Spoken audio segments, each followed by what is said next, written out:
opinion, it had to happen, because what's a weekend of rugby without a flat-out awful refereeing decision? Sadly, nobody knows.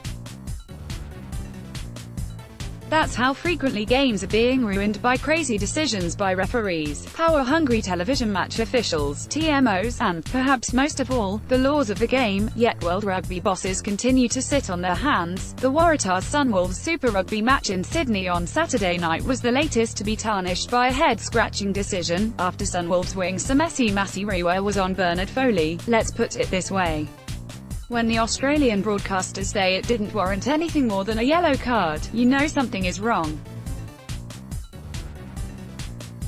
To be honest, it's a wonder Sunwolves acting head coach Tony Brown didn't breathe more fire than he did after their 77-25 hiding. Given how freely he criticised decisions when he was in charge of the Highlanders last year, Brown still had plenty to say, including calling for World Rugby to introduce a similar system to the NRL, in which players are put on review, a tough one to take as a team. As a coach you're going, yellow card, maybe, Brown said, I don't think there's any intent in there.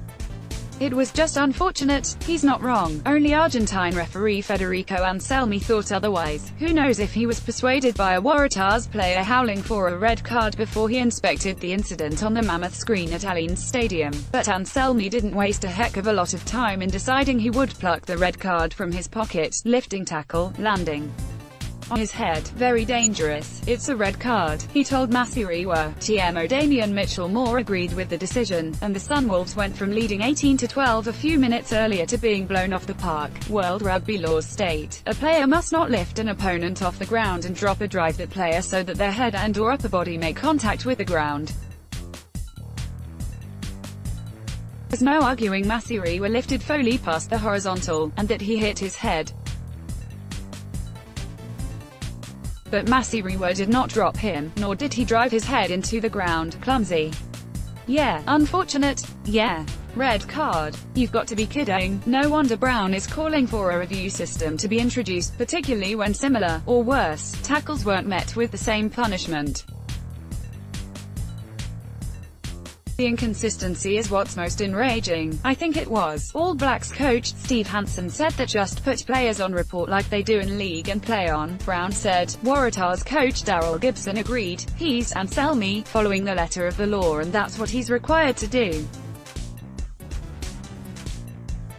Having an intermediary step that's not quite a red card. Give him some options. Sensible, he said. What's clear is it's becoming laughable.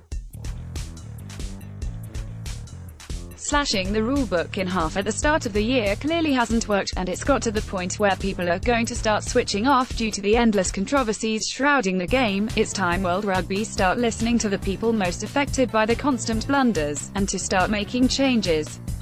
5 years have passed since Hansen and several other coaches approached World Rugby and suggested they introduce a challenge system. The response? Silence, as is all too often the case when dealing with the governing body. Don't hold your breath, things improve anytime soon. Stuff promoted, stories recommended by